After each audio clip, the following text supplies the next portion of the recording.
এমনি পয়সা নাই, আবার মেলায় যাবে। এবার তোর পয়সা টেনশন করছিস, আমার কাছে বুদ্ধি আছে। হেট ভাই, তোর কাছে একা বুদ্ধি আছে, আমার কাছে বুদ্ধি আছে। হাট ভাই, তোদের কাছে একটা বুদ্ধি আছে, আমার বুদ্ধিটাকে শোন তুই। আচ্ছা। আমার বুদ্ধিটা মন দিয়ে শোন আগে। समझ गया।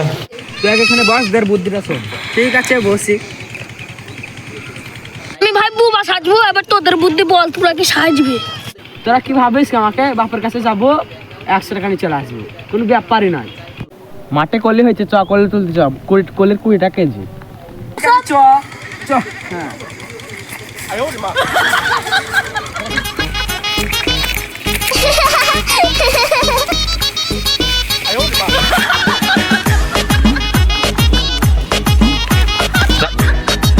আরে তাকে তুই তোর প্রথম কলি আবার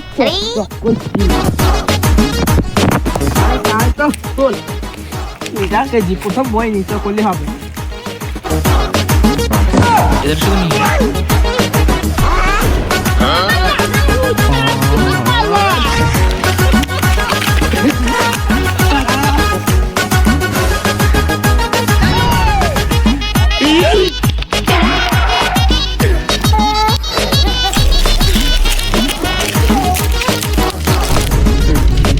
তোর বুদ্ধিটা গেল।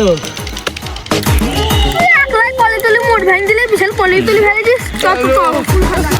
চ চ।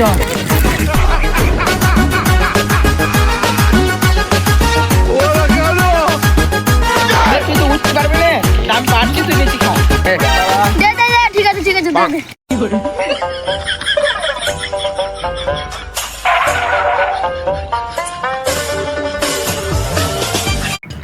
সাহায্য আসা হয়ে গেল, ফুল ছেড়ি তেরি আবার খাওয়া হয়ে গেল, রসুন পালিশ দিতে। এ ও দা আসছে, আসছি, আমি মুড়তে আসছি। হ্যাঁ তো যা যা।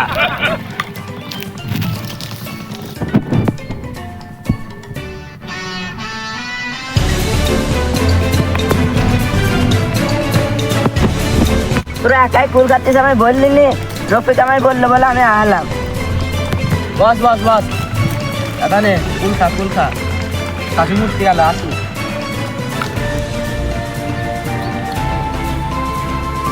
আরে আসছি তো, কখন আইলি রে? হলটা মেলা হচ্ছে, মেলা টেলা যাবি নে? তুই মেলার কথা বলছিস? কত ঘটনা ঘটে গেল আবার। কি ঘটনা? এটা শোন, আমরা সবাই একটা করে বুদ্ধি ভেবেলাম কিরম টাকাটা আনা যায়। এবারটি তাজ্জু বললো কলি ভেঙে কলি তুলে 100 টাকা রোজগার করবে। এবার কলি ভাঙ থেকে 3 জনকে তাড়া ধরিয়েছে।